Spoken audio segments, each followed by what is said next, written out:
என் இனிய உலகத்தமிழ் மக்களே, தாய்மார்களே, பெரியோர்களே, சிறார்களே, என் அருமைச் சீடர்களே, யோக நண்பர்களே, யோக விரும்பிகளே, உங்கள் அனைவருக்கும் என் இனிய காலை வணக்கம். கலைஞர் தொலைக்காட்சி நிகழ்ச்சியில் நலமுடன் வாழ என்னும் பிரிவில் யோகாசனத்திற்கு அதிகாலை வேளையில் முதல் நிகழ்ச்சியாக முக்கியத்துவம் தரப்பட்டிருக்கிறது. உலகமெல்லாம் பார்க்கின்ற தமிழ் மக்கள் இதை பார்த்து பயன்பெறுகின்ற காரணத்தினால் 10 ஆண்டுகளுக்கும் மேன்பாக இந்த நிகழ்ச்சி நடந்து கொண்டே இருக்கின்றது.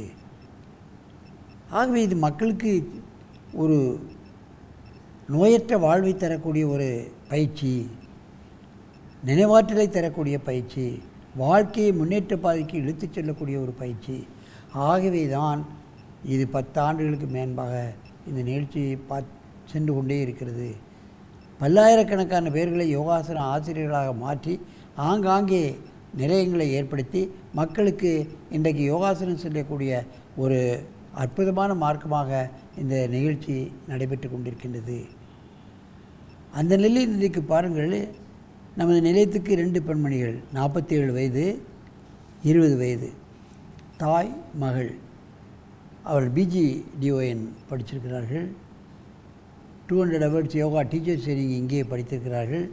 இங்கேயே பெண்கள் பிரிவில் அவர்கள் தலைமை யோகாசன ஆசிரியராக இருந்து கொண்டிருக்கிறார்கள். தன் மகள் என்னதான் அதிகமாக படித்திருந்தாலும் இந்த யோகத்தில் வர வேண்டும் என்ற ஒரு தீர்மானத்தோடு பெண்ணுக்கு 500 hours யோகா டீச்சர்ஸ் ட்ரைனிங் இன்றைக்கு இந்த பெண் முடித்திருக்கிறது. அற்புதமான ஆசிரியங்களை செய்து கொண்டிருக்கிறது.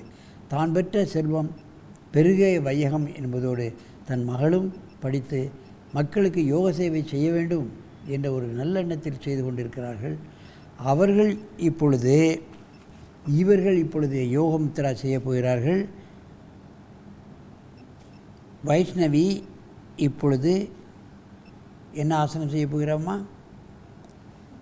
உத்தித பாத சிரசாசனம் செய்ய போகிறார்கள். பத்மாசனத்தை கலைத்துவிட்டு உத்தித சிரசாசனத்தை பண்ணுங்கள். நீங்கள் யோக முத்ரா செய்யுங்கள்.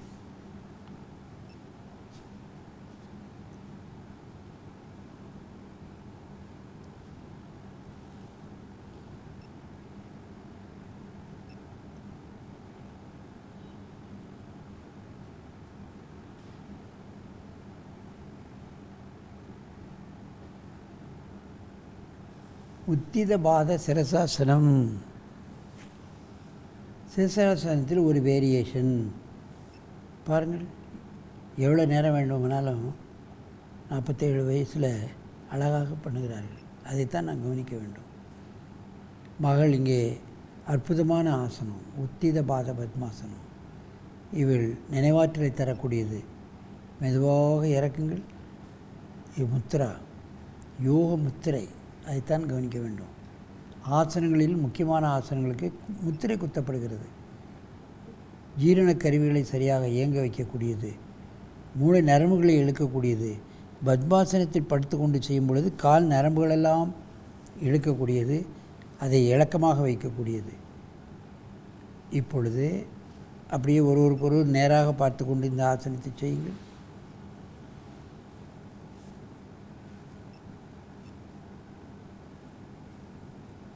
உத்தித பாத சிரசாசனம் பக்கவாட்டில் செய்தால்தான் அதனுடைய நிலை சரியாக தெரியும். நீங்கள் பார்க்க வேண்டும். அது கை பேலன்ஸ் கிடைச்சா தான் அது பண்ண முடியும், இல்லைன்னா பண்ண முடியாது.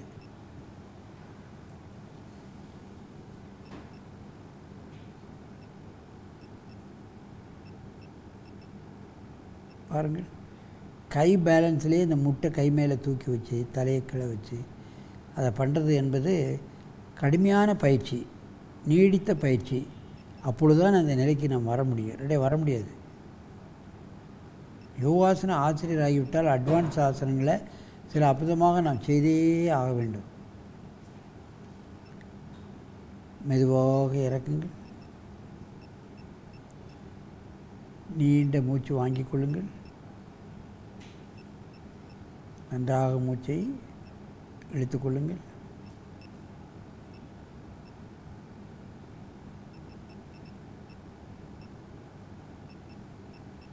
மெதுவாக எழுந்துருங்க.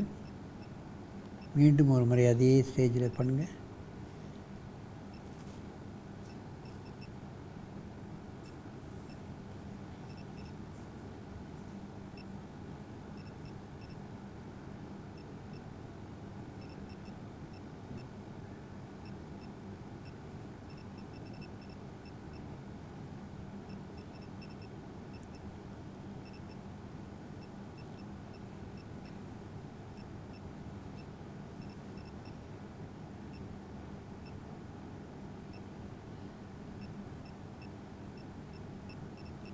மூளைப்பகுதிக்கு பிளட் சர்க்குலேஷன் அதிகமாக செல்லும்.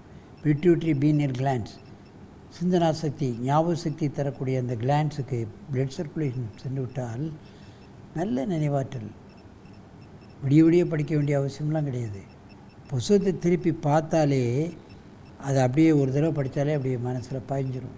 பரீட்சை எழுதும்போது அந்த புத்தகமே பக்கத்தில் இருந்து பரீட்சை எழுதுகிற மாதிரி ஒரு நிலை ஏற்பட்டு விடும். அதுதான் நம்ம கவனிக்க வேண்டும்.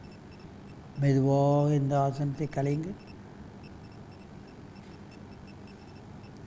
அப்படியே திரும்பி உட்காருங்க. இங்கே பத்மாசனம் போட்டு தாய்மகளும் செய்யக்கூடிய ஒரு நிகழ்ச்சி இந்த அரங்கில் எப்பொழுதும் ஏற்பட்டதில்லை. அவர்கள் அற்புதமான மனிதர்கள். இந்த யோகக்கலையில் ஒரு வெறித்தனமான பிரியம். இதில் அவ்வளவு நன்மைகள் இருக்கின்றது. ஆரோக்கியமாக வாழ்வதற்கான வழிவகைகள் இருக்கின்றது. உடல்நிலை குறைவு ஏற்பட்டது என்று இந்த அம்மா அங்கே வந்து கிட்டத்தட்ட ஒரு 6-7 மாதமாக அங்கே யோகா மாதம் லீவே போட்டது கிடையாது. காய்ச்சல், மண்டையடி போட்டதே கிடையாது. அதான் நம்ம பாராட்டணும். சும்மா லீவாக போடுவாங்க. ஏன்னா அவங்க ஃபேமிலி மேன், போட வேண்டிய ஒரு சூழ்நிலையெல்லாம் ஏற்பட அதுக்கெல்லாம் போட்டது கிடையாது. அவருக்கு நோயும் வர்றது கிடையாது. அதெல்லாம் நாம் கவனத்தில் கொள்ள வேண்டும். அதே மாதிரி குழந்தையும் இப்போ அதே மாதிரி வந்திருக்கு. மற்றவர்களுக்கு ஒரு எடுத்துக்காட்டாக அமைய முடியும். ஆகவே இது போன்ற குடும்பத்தினர்கள் அத்தனை பேர், இதை பார்க்கின்ற குடும்பத்தினர்கள் அத்தனை பேரும் தாங்களும் செய்ய வேண்டும், தங்கள் குழந்தைகளும் செய்ய வேண்டும், கணவரையும் செய்ய வைக்க வேண்டும் என்று கேட்டு, நீங்கள் ஆரோக்கியமாக நெடிது இனிது வாழ வேண்டும் என்று கேட்டு உங்களிடமிருந்து விடைபெறுவது ஆசனம் ஆண்டியப்பன். வணக்கம்.